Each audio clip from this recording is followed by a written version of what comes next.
Sen herkesin imamısan, sen herkesin imamısan, hem Allah'ın kelamısan. Esselamu aleyke ya Hazreti İmam Rıza.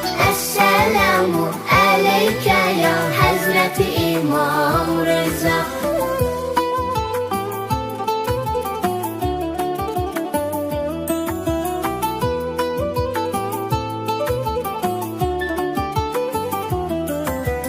Her gün